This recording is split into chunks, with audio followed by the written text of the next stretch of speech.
함께 보겠습니다. 하나님이 오늘 우리에게 주시는 말씀은 신약성경 요한복음 1장 43절에서 51절로 나오는 말씀입니다. 제가 한 절 읽고 여러분들이 한 절 읽고 마지막 51절은 우리 한 목소리로 함께 합독합니다.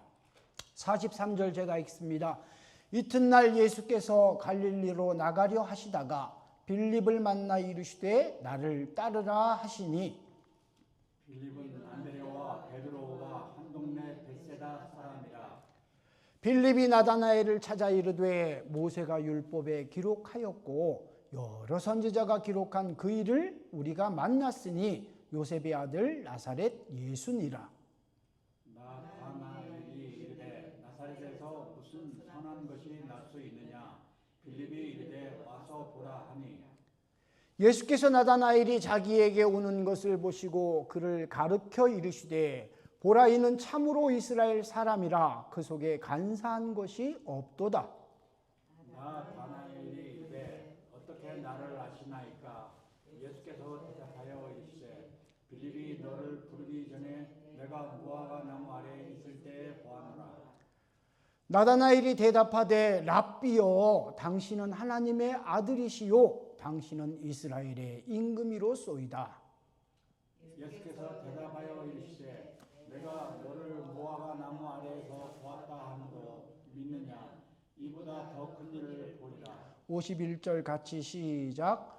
또 이르시되 진실로 진실로 너희에게 이르노니 하늘이 열리고 하나님의 사자들이 인자 위에 오르락 내리락 하는 것을 보리라 하시니라. 아멘. 우리 잠시 기도드리고 말씀으로 함께 은혜 나누겠습니다. 지금도 살아계셔서 우리 가운데 역사하시며 우리의 심령과 골수를 쪼개시는 살아계신 하나님의 말씀 앞에 이 시간도 두렵고 떨림으로 섰나이다. 주님 말씀하옵소서. 주의 종들이 듣겠나이다. 거룩하신 예수님 이름으로 간절히 기도드리옵나이다. 아멘.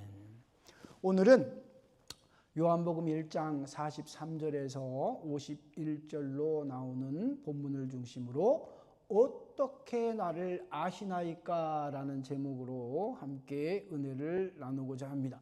박 집사님, 가시기 전에 요한복음 시작했었나요? 기억이 안 나요. 제 기억으로는 아마 첫 시간 지나고 가셨던 것 같은데 하여튼 벌써 우리가 1장 거의 이제 끝날, 근데 뭐 이렇게 잘 따라오시면 됩니다. 예, 우리가 이제 요한복음을 제가 우리 비전교회에 부임해가지고 한동안은 우리가 뭐를 주제로 다루었죠? 믿음의 사람. 예, 믿음의 사람 아브라함부터 시작해가지고 쭉 믿음의 사람 시리즈를 다루다가 이제 제가 6월부터죠. 6월부터. 그죠? 예, 6월부터 이제 요한복음을 계속 우리가 1장부터 마지막 장까지 한번 전체적으로 이 말씀을 통해서 은혜를 받자 하는 의미에서 제가 이제 요한복음 시리즈 설교를 시작했는데 보통 우리가 아는 게 마태, 마가, 누가, 요한 요 네 복음서는 제목은 다르죠. 타이틀은 뭐 마태, 마가, 누가, 요한 이렇게 타이틀은 다르지만 내용은 어때요? 뭐 다 자세히는 안 읽어보셨겠지만 내용은 비슷해. 예수님의 사역에 대해서 예수님의 나심부터 십자가에 못 박혀 돌아가실 때까지의 일을 요 네 복음서가 공통적으로 다루고 있는 내용이 굉장히 많아요. 그래서 같은 사건을 똑같이 얘기한 것도 있고 어느 복음에서는 다루지 않는 사건을 어떤 복음에서는 또 다루고 있는 그런 일들도 있거든요. 근데 그 중에서 제가 왜 목사님 마태복음도 있고 마가복음도 있고 누가복음도 있는데 왜 하필 요한복음입니까? 저에게 이렇게 물어보신다면 제가 어떻게 대답해야 된다고 그랬어요?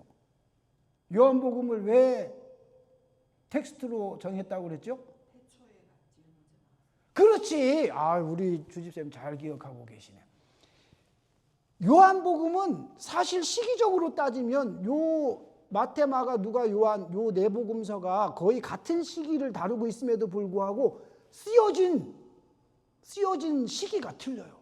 마태, 마가, 누가는 거의 같은 시대, 동시대에 쓰여졌다고 이제 성경학자들이 연구를 통해서 그렇게 밝히고 있지만, 이 요한복음은 같은 사건, 같은 인물을 다루고 있지만 쓰여진 시기가 그때가 아니야. 꽤 시간이 지난 이후에 사도 요한이, 예수님의 제자 사도 요한이 나이가 많은 파파 할아버지가 되어가지고 쓴 말씀이 바로 이 요한복음. 그리고 요한복음이 다른 세 복음서에 비해서 가지고 있는 특징이 있다고 그랬잖아요. 처음 신앙생활을 하는 사람들이 읽기에 가장 어떻게 보면 편하게 쓰여졌기 때문에 제가 이 요한복음을 선택했다고 그랬어요. 그리고 요한이 나이 먹어서 성령의 은혜를 충만하게 경험하고 인생의 어떤 경험이 최극단의 최절정기에 있을 때 쓴 복음이기 때문에 다른 사람을 배려하는, 그래서 처음 예수를 믿는 사람들이 읽을 때 부담이 없도록 되도록이면 그렇게 쓰여졌기 때문에 제가 요한복음을 선택했고, 우리 주집사님이 아까 말씀해 주신 것처럼 다른 마태, 마가, 누가 이 세 복음서는 여러분이 읽어보시면 이제 우리가 읽기로 했잖아요. 그래서 읽어보시면 아시겠지만 거의 뭐 족보 얘기로 시작하는 스토리가 많아요. 근데 요한복음 특이하게도 족보 얘기는 없고 뭐부터? 태초에 말씀이 계시니라, 이렇게 출발을 하는 거예요. 족보를 쭉 따져가지고 예수님이 다윗의 족보에서 예언을 통해서 오실 그이다라고 이렇게 밝히는 다른 복음서와는 달리 요한은 처음부터 예수님을 뭐라고 그래? 하나님과 함께 계셨다. 태초에 말씀이 계셨는데 그 말씀이 하나님과 함께 계셨고 그 말씀이 곧 누구다? 예수님이다.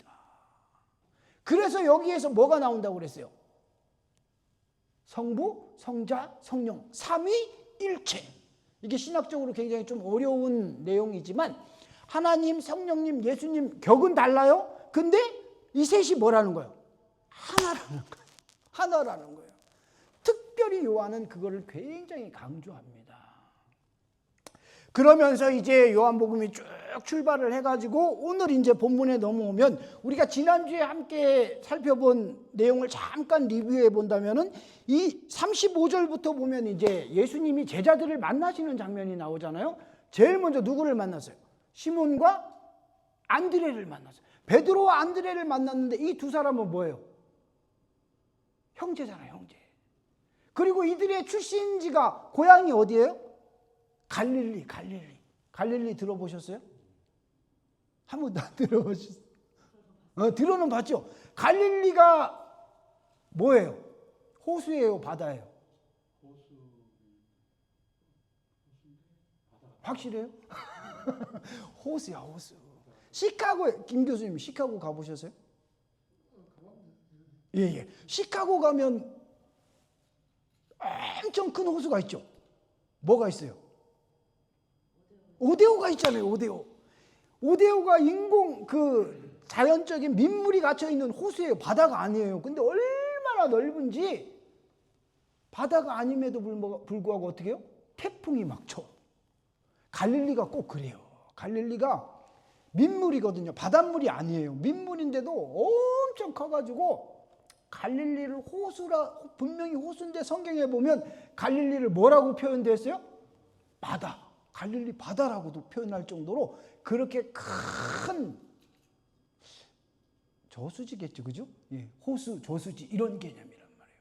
근데 거기에서 예수님이 제자들을 만나시는 거예요. 여러분 가만히 생각해 보십시오. 이스라엘 땅에 더 좋은, 더 훌륭한 지역들이 있었을까요, 없었을까요? 많았겠죠. 이제 우리가 조금 아까 성경을 통해서 읽어봤지만 나다나엘이 예수님께 와봐라 이렇게 전도를 했을 때 나다나엘이 뭐라고 그랬어요? 나사렛에서 무슨 선한 것이 날 수 있겠느냐? 왜 그렇게 얘기했을까요? 나다나엘은 이미 성경적인 지식이, 기초적인 지식이 있었던 사람이에요. 그러니까 유대교회에 속해 있어서 성경의 어떤 교육이나 훈련을 받은 사람이에요. 그래서 성경에 지식이 있었단 말이에요. 그러니까 이 땅에 메시아가 오실 건데 그 메시아가 오시려면 구약 성경에서 예언한 대로 베들레헴이나 이스라엘, 예루살렘이나 이런 좀 우리가 생각할 때 그래도 납득이 갈 수 있는 지역에서 나타나실 거다. 그렇게 기대하고 있었는데 뜬금없이 어디예요? 나사렛. 이 나사렛은 어떤 느낌이냐면 아주 시골 산골 마을. 그래서 뭐 거기에서 뭐 옛날에는 개천에서 용났다라는 표현이 가능했잖아요. 근데 요새는 그게 없어졌대요. 왜 그럴까요?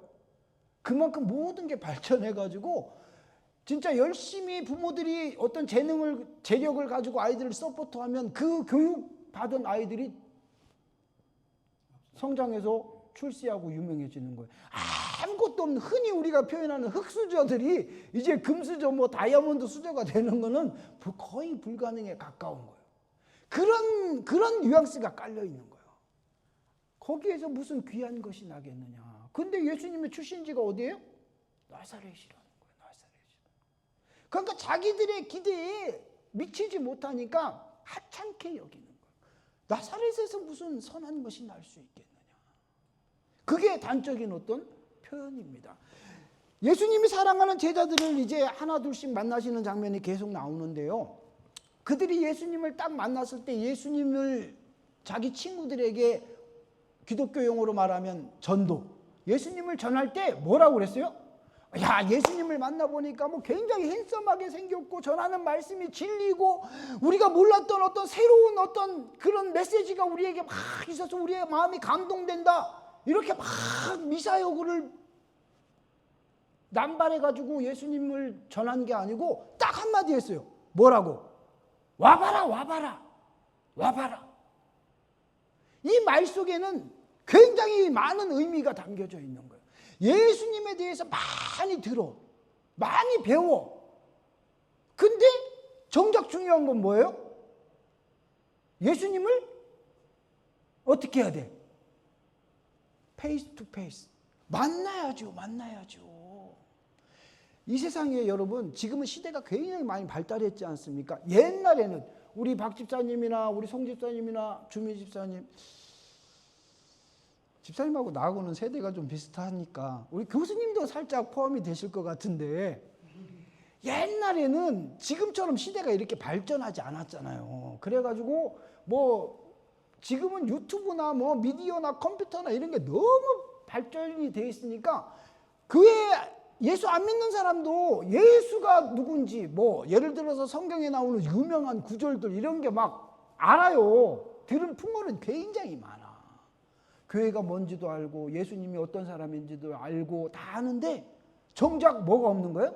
예수님을 만난 적이 없는 거예요. 우리가 믿는 신앙의 핵심 진리 가운데 하나가 뭐냐면 가장 첫 번째 조건이 뭐예요? 예수 믿는 사람은 누구를 만나야 돼? 예수를 만나야 돼. 그래서 여러분 예수님의 제자들이 자기 친구들을 전도할 때 가장 먼저 했던 게 뭐냐면 야, 예수님 만나면 부자 된대, 예수님 병자 고쳐주신대, 예수님 기적을 일으키신대, 이게 아니에요. 가장 첫 번째 했던 말이 뭐냐면 와서 봐라. 내가 수많은 말을 한다 할지라도 직접 네가 와서 예수를 만나지 않으면 예수와 너와는 아무런 상관이 없는 거예요. 그래서 여러분 우리가 믿음의 부모 아닙니까? 그죠? 자녀들이 있잖아요. 우리 박 집사님네 가정에도 핸섬한 두 아들이 있어요. 저는 우리 현준이 볼 때마다 참 진짜 잘생겼어. 우리 박 집사님네 가정에도 4명이나 되잖아요. 우리 송 집사님한테도 웨슬리가 있잖아요. 그러니까 우리 믿음의 부모들은 소원이 하나씩 있어. 어떤 소원? 우리 자녀들이 예수 믿는 사람이 되었으면 좋겠다라는 소원이 있잖아요. 근데 그거를 억지로 해줄 수 있어요? 막 살살 꼬셔. 리나야, 이번 주에 교회 가자. 그럼 엄마가 너 원하는 거 하나 해줄게. 그렇게 할 수도 있지. 근데 그거는 한 번에 어떤 이벤트는 될지 몰라도 그 스스로가 하나님 재단에 올라올 수 있는 어떤 그런 마음은 아니잖아. 현준이 도원이한테도 마찬가지고 웨슬리한테도 마찬가지. 그들 스스로가 주일이 되면 다른 일 하지 않고 교회에 올라가서 예배를 먼저 드려야 된다라고 하나님 앞에 스스로 올라오게 하는데 어쩌면 믿음의 부모들이 가지고 있는 소원이에요. 우리 집에도 딸내미가 하나 있잖아요. 유라라고. 이쁜 딸이죠. 근데 우리 유라가 목사 딸이지만 저도 목사 아들로 컸잖아요. 근데 아빠가 목사님이니까 너는 의무적으로 주일날 예배에 올라가야 돼. 안 가면 막 아빠가 막 화내고 막 어떤 데는 회초리 들고, 저는 그렇게 컸어요. 우리 아버지한테 맞아가면서 막 주일 한 번 빠졌다가 진짜 죽을 뻔했거든요. 근데 저는 유라를 그렇게 키우지는 않지만 제가 막 유라를 주일날 되면 너 이렇게 해야 된다, 그것도 품 안에 있을 때야. 이제 8학년이 되고 9학년이 되고 우리 리나처럼 커가지고 이제 대학교가 9월 되면 이제 가잖아요. 대학교 가면은 우리 컨트롤 밖에 있게 된단 말이에요. 이제 나이 들고 가정 이룬 현준이를 이래라 저래라 할 수 있어요, 없어요? 못해. 어릴 때 같으면 할 수 있지. 지가 판단하고 지가 정하게 둘 수밖에 없는 거예요. 근데 그런 판단을 할 때 그들 스스로가 믿음의 선택을 할 수 있는 사람이 되어야 하는데 그게 우리의 노력으로 안 된단 말이에요. 부모가 자녀를 위해서 하나님 앞에 막 눈물로 기도합니다. 하나님 이런 자녀들 되게 해주세요. 근데 그거는 여러분 부모로서 안타까운 마음에 기도하는 거지 그가 직접 하나님 앞에 그렇게 기도하는 게 아니지 않습니까? 부모는 도와줄 수는 있어요. 하지만 그를 만들거나 변화시키는 건 우리 능력 밖이에요. 그럼에도 불구하고 왜 믿음의 부모는 자녀를 위해 기도해야 된다고 그랬어요? 그게 하나님이 우리에게 주신 사명이기 때문에. 자녀들이 듣든지 안 듣든지 엄마는 주일날 아침 되면 뭐 해야 돼? 리나야 교회 가자. 오고 안 오고는 지 선택이야. 근데 우리 박 집사님은 어떻게 해야 돼? 말해야 된다니까.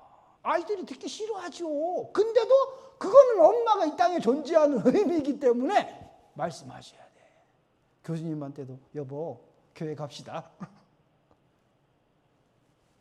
그렇게 해야 돼요. 그게 굉장히 중요해요. 그렇게 해서 예수님께 온 제자들이 이제 예수님 은혜 안에서 예수님의 제자들이 되지 않습니까? 근데 우리가 지난주에 살펴본 베드로와 안드레는 예수님의 제자이기 전에 사실은 누구의 제자였냐면 침례 요한의 제자였어요. 다른 마태, 마가, 누가복음에 보면 그들이 예수님을 만난 장면이 나오는데 이제 배에서 그물 깃다가 아버지 돕다가 예수님이 나를 따르라 하니까 그들이 다 버리고 주님을 따랐다 이렇게 나오지만 요한복음은 특별히 그렇게 그냥 어떻게 보면 뭉뚱그려서 넘어가지 않고 굉장히 디테일하게 설명하고 있잖아요. 베드로와 안드레를 주님이 만나셔가지고 그들을 만나시기 전에 벌써 침례 요한의 제자였던 두 사람이었기 때문에 예수님에 대한 소식을 들었어. 예수라는 사람이 있고 그 사람이 우리의 선생인 침례 요한이 오시리라고 약속하신 하나님의 아들이다. 그래서 예수님께서 그들을 부르셨을 때 그들이 순종하고 따랐던 거예요. 이 말인즉슨 뭐냐면 그들이 예수님을 우리가 본받아야 되겠다. 예수님께 배울 게 많다. 그래서 우리가 예수님의 제자가 되어야지. 이게 아니고 하나님께서 그들을 먼저 어떻게 하셨니? 택하셨다는 거예요. 여러분 우리가 지금 주님 앞에 예배자로 서 있지 않습니까? 잘못 생각하면 내가 내 의지로 주일에 하나님 앞에 예배 드리러 나왔다 이렇게 생각할 수 있겠지만 그것보다 더 큰 은혜는 뭐예요? 내가 온 것 같지만 사실은 누가 오도록 하신 거예요? 하나님께서 나를 교회에 올라갈 수 있는 은혜의 삶으로 인도해 주셨다는 거. 그거를 우리가 반드시 생각해야 됩니다. 이런 어떤 삶의 바운더리가 딱 정해지면요. 그 밑에는 어떻게 되냐면 자동적으로 모든 것이 어떻게 되는 거예요? 내 삶 속에 일어나는 모든 일들이 내 계획, 내 뜻, 내 의지가 아니라 누구의 계획, 누구의 의지, 누구의 뜻이 되는 거예요? 하나님의 의지, 하나님의 계획, 하나님의 뜻이 되는 거예요. 여러분 삶을 사시다 보면 즐겁고 복되고 감사한 일들만 있습니까? 아니잖아요. 삶은 그렇게 호락호락한 게 아니에요. 힘들고 어렵고 애매하고 원통하고 분하고 이런 일들이 우리 삶 가운데 얼마나 많이 일어나는지 몰라요. 그럼에도 불구하고 우리가 최종적으로 하나님 앞에 감사라는 것을 할 수 있는 건 뭐예요? 이 모든 것이 하나님의 은혜이고 어렵고 힘든 일들을 통해서 그게 진짜 너 한번 죽어봐라 이런 뜻으로 하나님이 우리 삶에 이루시는 것이 아니라 그 어려움을 통해서 누구를 바라보게 한다고 그랬어요. 우리가 새벽 예배를 통해서 함께 은혜를 나누었지만 이스라엘 백성들이 하나님의 법궤를 빼앗기고 그 어려운 현실 속에서 하나님이 그들에게 원하셨던 것은 뭐예요? 하나님이 승리를 주실 수도 있었어. 근데 왜 그들을 패배하게 하시고 하나님의 법궤를 빼앗기는 아픔을 맛보게 하셨다고 그랬죠? 회개하고 돌이키라고. 눈에 보이는 법궤는 어떻게 보면 중요한 게 아니라고 그랬어요. 눈에 보이지 않는 하나님의 손이 그들과 함께 하느냐 함께 하지 않느냐가 더 중요해요. 오늘 본문으로 돌아오면 예수님을 만났던 베드로와 안드레가 있었고 이제 오늘 본문에 넘어오면 빌립과 나다나엘이라는 제자들이 나와요. 근데 예수님께서 먼저 빌립을 만나셨고 빌립이 이제 자기 친구 나다나엘을 예수님께 초청하는 거예요. 그래서 나다나엘이 예수님 앞에 왔어. 그랬더니 예수님이 나다나엘에게 딱 던지신 말이 뭐예요? 내가 너를 봤다. 어디서? 네가 무화과 나무 아래에 있는 것을 내가 보았다. 이 말을 나다나엘이 딱 들었잖아요. 여러분 이게 그냥 성경에 기록되어져 있기 때문에 우리 이렇게 나다나엘이 예수님 만났구나 이렇게 생각하실 수 있지만 이거는 미라클이에요. 미라클. 기적이에요. 왜? 나다나엘이 무화과 나무 아래에 있을 때 예수님이 나다나엘을 볼 수가 없어. 거리상으로 따졌을 때. 근데 나다나엘을 봤다는 거야. 그것도 정확하게 어디에? 나다나엘 네가 무화과 나무 아래에 있을 때 나는 너를 봤다. 그러니까 다른 사람들은 몰라요. 근데 나다나엘이 그 말을 딱 들었을 때 어떤 거야? 흠칫 놀라는 거지. 항상 도둑은 뭐가 저래요? 재발이 저리는 거야. 응? 예수님이 나를 봤대. 어디? 내가 무화과 나무 아래에 있을 때. 그리고 나다나엘을 보고 주님이 뭐라고? 참 이스라엘 사람이다. 참 이스라엘 사람. 그 속에 간사한 것이 없다. 이게 눈으로 보입니까? 안 보입니까? 사람을 딱 만나면 야, 저 사람 진짜 젠틀하고 정직하고 친절하고 이런 사람이야. 이게 눈에 보여요? 안 보여요? 안 보이잖아요. 안 보이기 때문에 사기꾼들은 여러분 사기 당하지 말아야 되는데 사기꾼들은 어때요? 굉장히 젠틀해. 굉장히 친절해. 그죠? 왜? 사기를 쳐야 되니까. 근데 우리가 그 사람이 사기꾼인 걸 알고 그가 하는 행동이 지금 가짜로 그렇게 한다는 걸 알면 사기당할 사람이 있어 없어? 바보가 아닌 이상 당할 사람이 없죠. 근데 왜 사기를 당해요? 그게 진짜인 줄 알고 그게 진짜 모습인 줄 알고 마귀는 항상 우리에게 그렇게 다가옵니다. 전혀 엉뚱한 걸로 내가 아는 나의 어떤 판단 기준, 내 삶의 어떤 그 목표 안에서 전혀 어긋나고 어림 택도 없는 걸로는 나를 유혹하지 않아요. 어떻게 유혹한다고요? 항상 내가 가장 넘어가기 쉬운 거, 내가 좋아할 수 있는 거. 그래서 여러분 제가 항상 강조하는 거지만 아담과 하와가 하나님이 예비하신, 하나님이 만드신 에덴 동산에서 선악과를 따먹잖아요. 거기 성경을 정확하게 읽어보면 뭐가 나온다고요? 하와가 딱 선악과를 보니까 어때? 하나님이 먹지 말라고 분명히 명령하셨거든. 너 절대 먹으면 안 된다. 하나님의 명령을 알고 있어. 기억하고 있단 말이에요. 근데 딱 보니까 어때?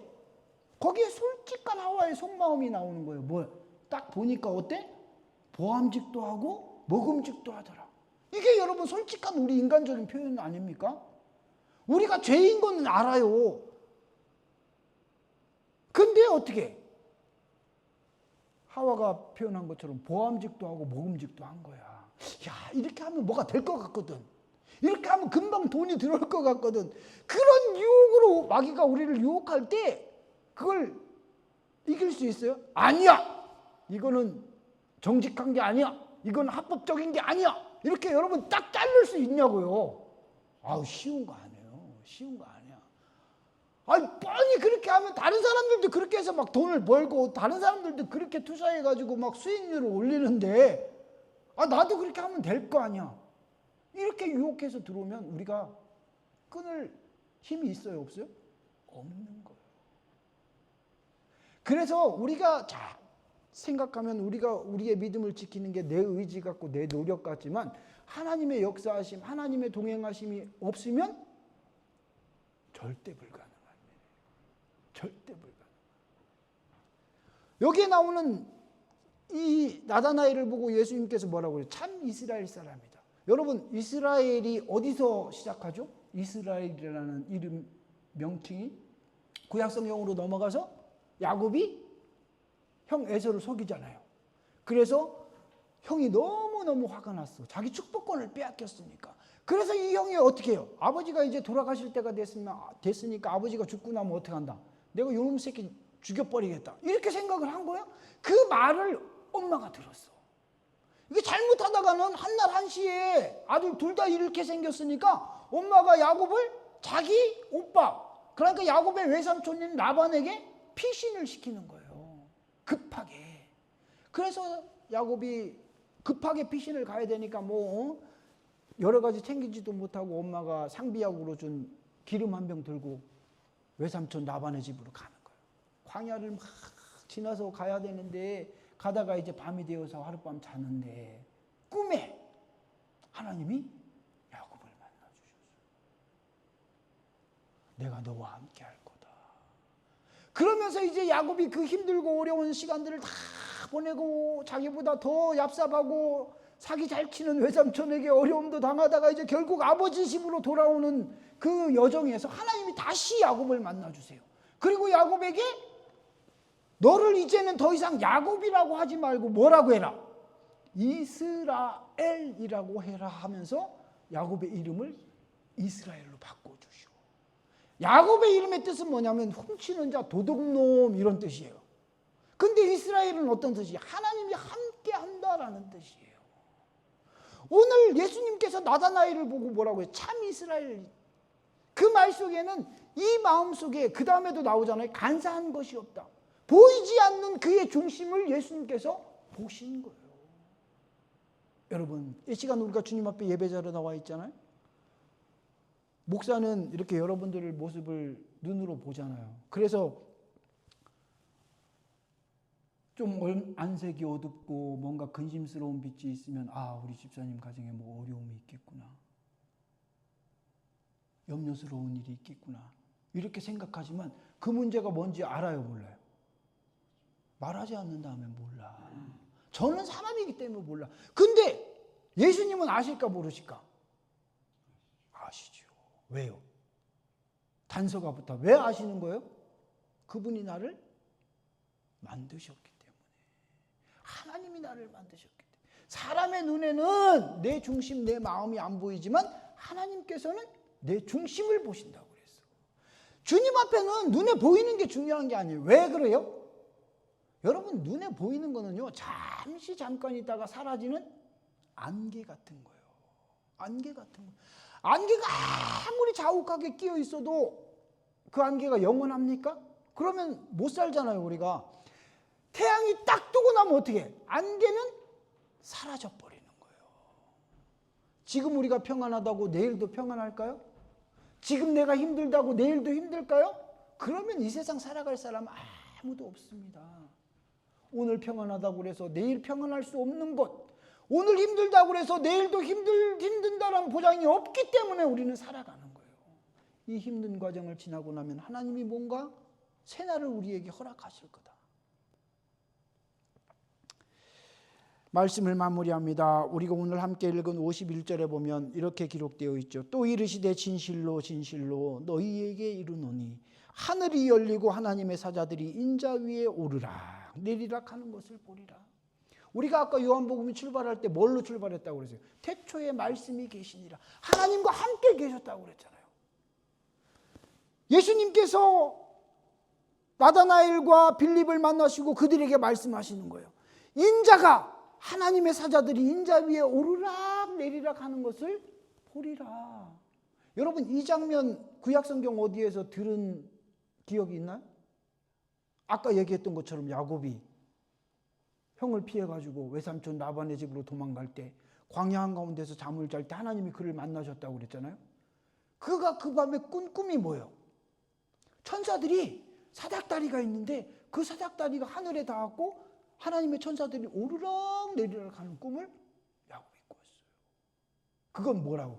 하나님이 나와 함께 하신다는 비전을 제시한 꿈이었거든요. 근데 오늘 그 말씀을 주님이 또 리마인드하고 계신 거예요. 하나님의 사자들이 인자 위에 오르락 내리락 하는 것을 볼 것이다.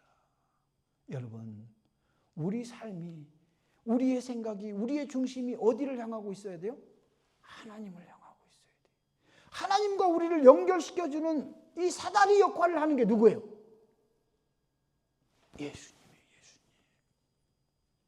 그래서 우리가 기도를 드리고 나서 마지막에 누구의 이름으로 기도하는 거예요? 우리가 그냥 무슨 주문 외우듯이 그렇게 기도하잖아요. 예수님 이름으로 기도합니다. 근데 여러분 가만히 생각해 보세요. 기도는 누가 했어? 내가 했잖아. 내가 했잖아요. 하나님 앞에. 그러면 마지막에 사인을 누구 사인을 해야 돼? 내가 기도했으니까 내 사인을 해야 하잖아. 근데 왜 내 사인을 안 하고 예수님 사인을 하는 거예요? 당연한 거예요? 당연히 그렇게 하시지. 근데 거기에 의미가 담겨져 있는 거예요. 나는 내가 기도했지만 내가 그 기도를 이룰 수 있는 능력이 우리에게 있어요, 없어요? 없어. 기도는 내가 했지만 이 기도를 이루시는 분은 누구다? 예수님이다. 그거를 나타내는 게 뭐예요? 마지막에 누구 사인으로 끝나는 거예요? 예수님 사인으로.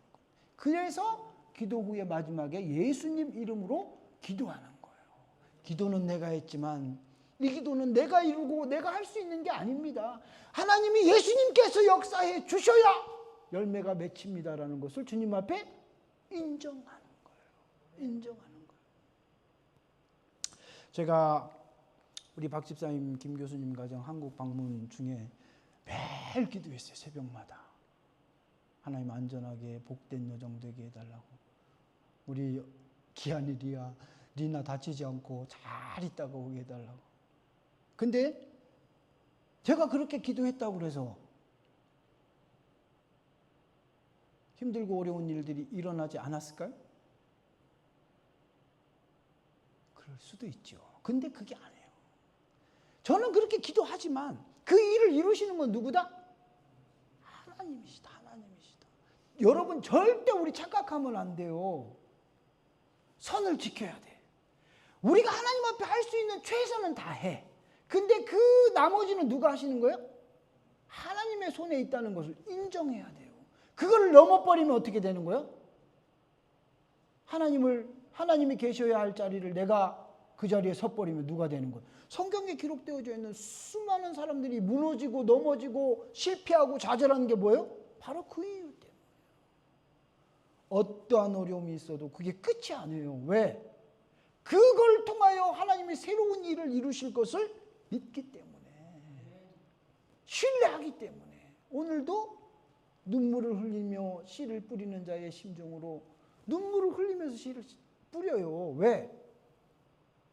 기한이가 먹을 게 없어가지고 막 배고파요. 헝그리 엄마 배고파 죽겠어. 맛있는 거 주세요. 근데 엄마 마음은 어때? 주고 싶지. 주고 싶어. 근데 그거 먹어버리면 어떻게 되는 거예요? 이게 씨앗인데 이거 먹어버리면 어떻게 되는 거예요? 지금 당장은 배고픔을 면할 수 있지만 심지 않으니까 어떻게 되는 거죠? 거둘 게 없는 거예요. 그건 진짜 죽는 거야. 살기 위해서 살라고 하니까 어떻게 해? 우는 자식들 보면서도 그 입에 안 넣어주고 심는 거예요. 제가 헌금 기도, 축복 기도 하면서 항상 드리는 기도가 있잖아요. 하나님 우리에게 남아서 여유 있어서 드리는 거예요. 여러분 물질적으로 진짜 억만장자 아니면 남고 여유 있는 사람이 누가 있습니까? 매번 쓰기에도 부족하죠. 그럼에도 불구하고 진짜 그러니까 눈물이 나요. 그래도 심는 거예요. 왜? 믿음의 법칙은 너무나 정확하니까 심지 않으면 거둘 수가 없어요. 지금 내가 심어야 나중에 우리 기한이, 리아, 현준이, 도원이, 웨슬리 그 아이들이 거둘 수 있는 거예요.